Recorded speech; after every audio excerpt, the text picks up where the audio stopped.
Assalamualaikum warahmatullahi wabarakatuh. Welcome back to my channel Andy Tararo. Terima kasih kepada yang dah like, komen dan subscribe. Yang baru terjumpa aku punya channel ni, Andy Tararo, korang jangan lupa tekan klik subscribe dan tekan bell button untuk korang nak tengok video aku yang lebih banyak. Dan video seterusnya, korang jangan lupa tekan klik bell button.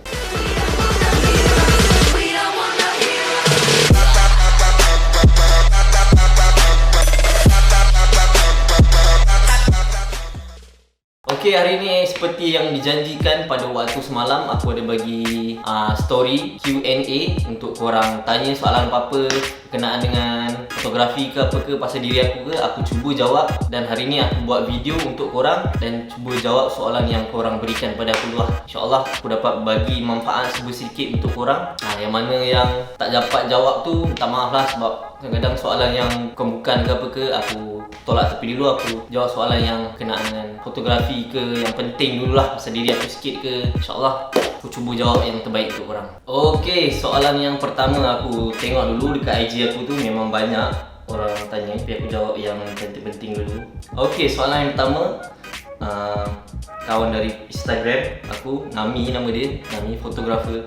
Hebat juga ni Nami, fotografer muda kita. Soalan yang dibagi, your biggest mistake yang kau pernah buat as fotografer. Benda yang kesilapan aku yang paling besar sekali Kalau kesilapan yang paling besar tu rasanya tak ada lah sangat, tapi boleh lah mengundangkan dengan kesalahan aku juga. Aku dapat terima itu kesalahan aku. Okay, benda yang paling kesilapan aku pernah buat lah, aku pernah tertinggal lens dekat outdoor. Masa tu dekat Pulau Pinang pada tahun 2013. Masa tu aku still belajar lagi. Aku belajar lagi macam mana aku boleh tahu lens tu hilang ketika outdoor tu. Aku bila dah sampai rumah, dari Batu Kawan ke Ipoh, masa tu aku belajar kat Ipoh, dari Batu Kawan ke Ipoh, sampai ke Ipoh tu aku baru teringat aku punya lens Canon 24-105. Itu kesilapan aku paling besar sekali. Aku dah sampai rumah baru aku teringat lens aku. Masa tu juga aku call klien, minta tolong sangat-sangat aku punya lens tu carikan balik. Nanti aku upah duit sikit lah, atau aku bagi diskaun sikit harga package aku tu. Iyalah, orang dah tolong kita kan, kita bagilah diskaun sikit ke apa ke, tolong sikit orang. Tak adalah kau minta tolong semata-mata kan. Last dia cari sampai 12 malam tak silap aku, dia jumpa. Memang gelap gelita lah masa tu dekat Batu Kawan. Time tu outdoor kan. Baru nasib baik lah dia terjumpa aku punya lens tu. Tidak, aku punya job tu tak balik modal lah. Dalam 1,700 je lah aku lens tu. Memang tak balik modal lah kalau aku hilang dari tu. Buat penat aku, buang minyak, buang tenaga, buang masa. Jadi korang kena beringat lah, masa habis outdoor tu korang tengok korang punya barang, lens ke apa ke, post bag korang cukup tak. Korang jangan balik dulu, check dulu baru balik. Macam ni aku kelang kabut nak balik, sampai Ipoh terlupa, baru teringat benda tu, lens tu. Jadi itulah, ni paling bengap sekali lah mistake. Macam biasa lah aku kalau bangun lambat, tu memang tak sah. Bangun lambat memang bukan aku lah memang selalu bangun lambat kan. Tapi aku cuba kunci jam sekuat mungkin. Tapi kalau dah penat sangat, memang kau susah nak bangun lah. Memang barai gila lah. Contohnya kau lusa tu kau ada job dekat Negeri Sembilan, Sabtu tu kau ada job dekat Pahang. Memang kau barai lah. Bawa kereta jauh-jauh semua tu, rehat pun 2-3 jam. Esok pagi pukul 8 pagi dah keluar rumah. Itu perkara biasa fotografi yang pernah alami benda ni. Aku faham. Kalau korang rasa, korang boleh komen dekat bawah. 2 kali kesilapan aku pernah macam tu. Nasib baik aku sempat shoot nikah, tapi tok kali semua dah berkumpul, tunggu nak salam je. Nasib baik sempat, dorang tetamu semua, mak ayah semua tengok aku hati je. Tapi aku macam mana kan, kena terima walaupun orang marah ke apa ke, aku pekat telinga je lah, layan je lah. Penting kita kena respect dorang lah, apa-apa pun. Minta maaf ke apa kan. Okey, itu saja daripada Nami. Panjang pula kali ni. Okey, yang kedua, Safwan Safi'i 7.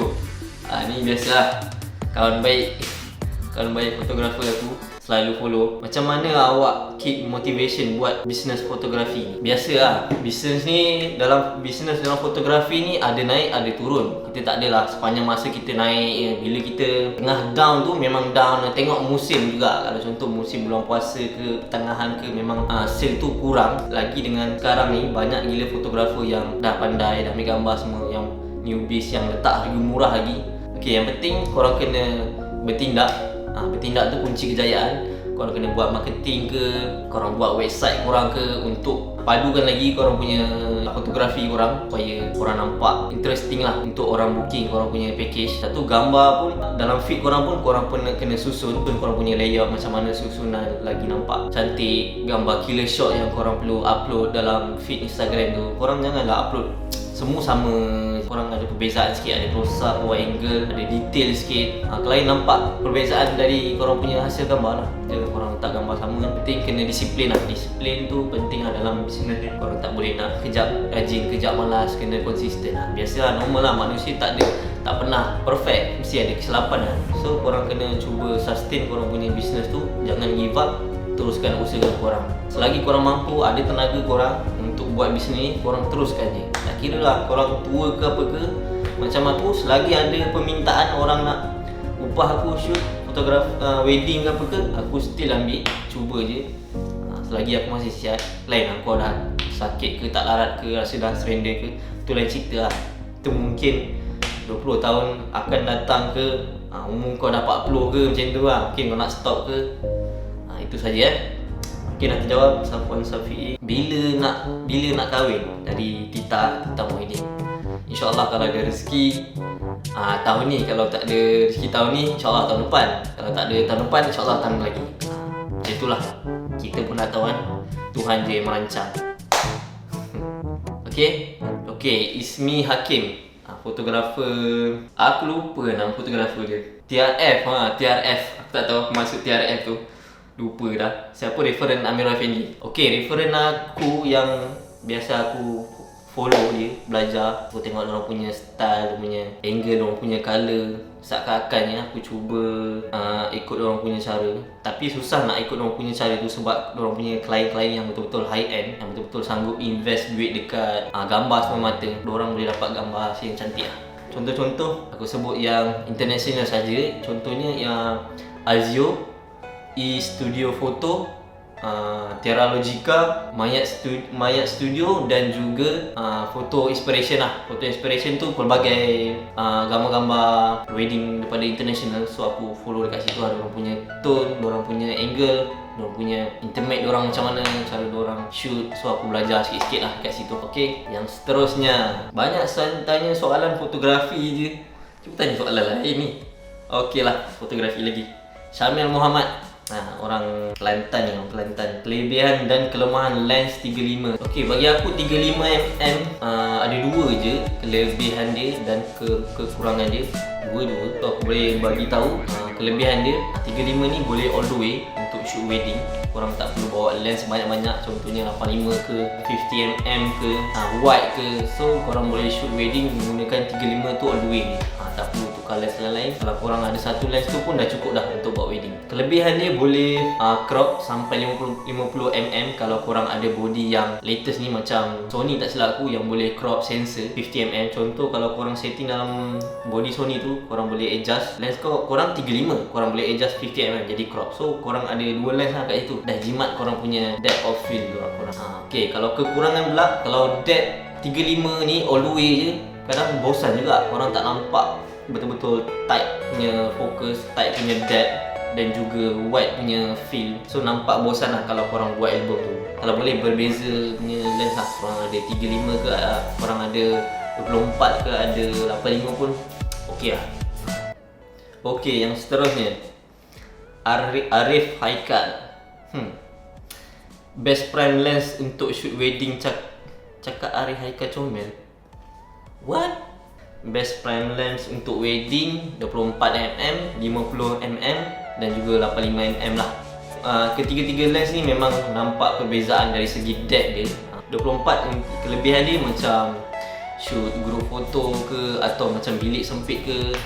So banyaklah benda tu boleh guna 24mm. Contoh macam 50 ni, kebanyakan ni aku 80% aku shoot wedding pakai 50mm sebab memang depth of field memang cantik lah. Memang kalau cropping ke, compo ke, memang sedap lah kalau korang nak crop korang punya gambar tu. Kalau contoh 85 pula memang dapat momen yang best. Memang sedap kalau contoh kau punya crowd memang ramai dekat depan tu, susah nak bergerak sana sini. So 85 memang penting lah bagi aku. Waktu akad nikah kebanyakannya aku pakai Kalau outdoor, kebanyakan aku pakai 50mm lah. Okay, ada Haikal. Okay, Firdaus Syahari. Berapa total cost habis motor besar tu per month? Okay, macam mana nak cerita lah. Kalau sebulan tu susah sikit lah aku cerita. 3 bulan terus lah. Biasanya aku akan servis motor Superbike aku tu 3 bulan terus. Contoh minyak hitam, filter 300, itu basic service. Kalau major service, standby lah dalam 3000 ke 4000. Jangka masa dalam 6 ke setahun itu standby 6000. Road tax dalam 1600 ke 2000. Korang pandai-pandai bajet lah. Kalau jarang pakai, kurang sikit lah costing dekat situ. Ok, soalan seterusnya, Amirul Hakim 01. Ni abang famous Fizo Omar. Ni soalan fotografi. Macam mana nak tahu itu angle yang cun? Apa tips dia? Aku bagi 5 contoh lah. Korang dapat gambar clean, lighting, shadow, eye level dan juga compo lah. Korang cukup 5 tu, korang dah faham benda tu, korang boleh tahulah angle-angle mana yang cun. Banyak cara angle ni. Aku angle bawah cun, angle atas cun. Korang kena fahamkan lah apa kau nak fokus dekat subjek yang sebenar ni. Apa yang korang nak dapatkan subjek yang sebenar ni. Set dalam kepala korang apa yang korang nak, tujuan korang nak buat gambar tu jadi macam mana. Dari situ lah korang fokus 5 benda yang aku bagi tu. Alright, Amirul Hakim. Kimilul, ada 3 soalan ni. Masak nak jawab ni. Kimilul bagi. Aku cuba lah jawab sikit-sikit. Aku jawab soalan secepat mungkin lah. Apple or window dan kenapa? Okey. Apple sebenarnya dicipta kegunaan khas untuk designer fotografi, yang mereka fashion ke, fotografer ke, architecture sesuai pakai Apple sebab dia lebih friendly user. Dan color Apple ni memang 100% RGB accurate. Dia tak 100%, dalam 90% accurate. So kebanyakan fotografer banyaklah pakai Apple ni sebab orang nak dapatkan screen retina tu. Tapi yang dulu pun aku rasa tak berapa sangat. Yang sekarang ni kebanyakan fotografer, designer memang banyak pakai Apple. Kalau contoh window pula, window ni sesuai untuk semua golongan lah. Tak kisahlah fotografer ke, gamers ke, streaming ke, website designer ke, semua sesuai. Kebanyakan Windows ni diorang boleh build satu PC yang sampai boleh overkill diorang punya PC. Contoh diorang upgrade RAM, SSD ke, graphic card ke.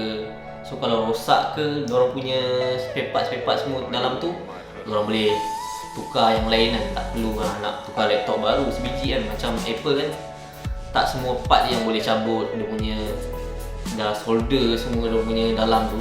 So korang kena beli yang mana ada, korang pakai.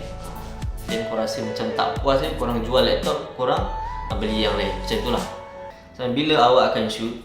Apa rancangan awak lagi 5 tahun dan lagi 10 tahun? Okey, rancangan aku buat masa sekarang ni, aku fokus aku punya fotografi dan aku punya YouTube ni.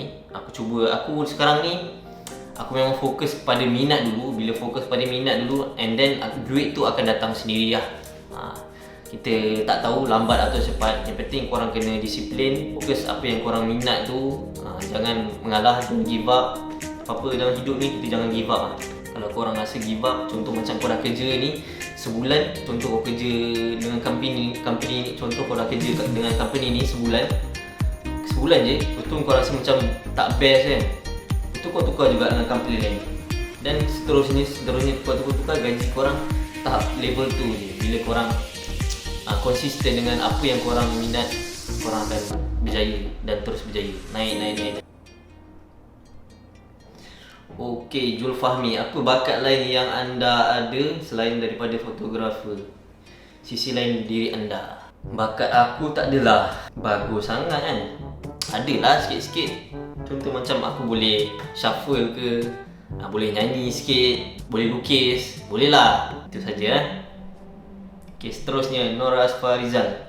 Berapa tahun dah jadi fotografer? Nak cerita nak jadi fotografer, aku rasa kalau orang baru belajar kamera, baru beli kamera, dah sarung dekat leher, itu dah kira fotografer dah. Tapi kalau betul-betul buat kerja dengan menggunakan kamera tu dan menghasilkan pendapatan, 7 tahun tak silap aku, 7 tahun. Aku dah full time fotografer ni 7 tahun. 2 tahun lagi masa aku belajar, aku memang dah start daripada umur aku 22 tak silap aku. Aku follow member aku, itu dah start belajar fotografi 2 tahun. And then dari umur 23 sampai sekarang ni lah, baru full time. Dah 7 tahun lah aku full time fotografer. Sebelum-sebelum ni pun aku ada buat juga macam designer ke, website ke, videografi ke. Itu aku kerja dengan company orang lah. Tak, itu part time lah. At least ada 2 kerja dengan aku. Okay, seterusnya scene. Kenapa awak sangat bergaya? Celah mana aku bergaya? Aku pun biasa je. Aku bukan jenis kaki dress up ke apa kan, lepak pavilion bagai semua. Kalau aku pentingkan kekemasan lah, kekemasan bagi diri aku lah, dan juga kebersihan. Tu je lah aku boleh jawab. Lagi, macam mana mula-mula boleh minat bidang fotografi dan main motor besar? Tak jawab dah besar-besar. Aku cerita macam mana mula boleh minat dalam fotografi. Dalam minat fotografi ni aku start daripada umur aku 21. Aku ada follow member aku, nama dia Zuhairimi. Dia orang JB. Masa tu dia belajar sama dengan aku. Dia senior aku satu sem. So aku satu asrama dengan dia. Jadi aku tengok hari-hari ni, Sabtu Had dia ni asyik keluar je, tak ada hidup rumah kan. Aku tanya, kau gimana bro? Biasa ambil gambar, cek rezeki kan. Dari situ dia cuba ajak aku follow dia, ambil gambar wedding macam mana. Start daripada situ aku belajar macam mana nak ambil gambar, macam mana nak bercakap dengan klien. Dari situ dia memang ajar aku 100% lah. Aku amat terima kasih lah. Sebab dia sudi ajar aku daripada aku zero knowledge sampai sekarang lah. Sampai sekarang dia dah berjaya lah. Dia boleh buka kedai printing grafik dekat Johor Bahru. So aku amat respect dengan dia. So korang jangan lupa korang punya sifu. Kalau korang dah berjaya sampai ke tahap ni, korang jangan lupa orang pengemanan orang. Momoku Minash, berapa lama bela rambut panjang macam abang? Biasanya aku bela rambut panjang 2 tahun yang tu aku simpan, and then aku potong balik, and then aku simpan balik 2 tahun tu. Aku suka selang-selang lah, nak nampak perbezaan setiap tahun kan. Tapi bagi aku selesa lagi rambut panjang, rambut pendek. Okay, last kali, Jarizal. Masa ni umur Abe berapa tahun? Masa ni umur aku 26 tak silap aku, rambut panjang 26. Masa tu aku shoot dekat Pavilion. Okay, terima kasih yang dah tanya soalan dekat aku dekat Instagram aku. Aku amat terima kasih yang dah tanya, yang dah terjawab untuk korang. Itu saja yang aku boleh bagi tahu korang. Okay, thank you so much for watching. See you in the next video. Don't forget share, like dan comment. Okay, Assalamualaikum.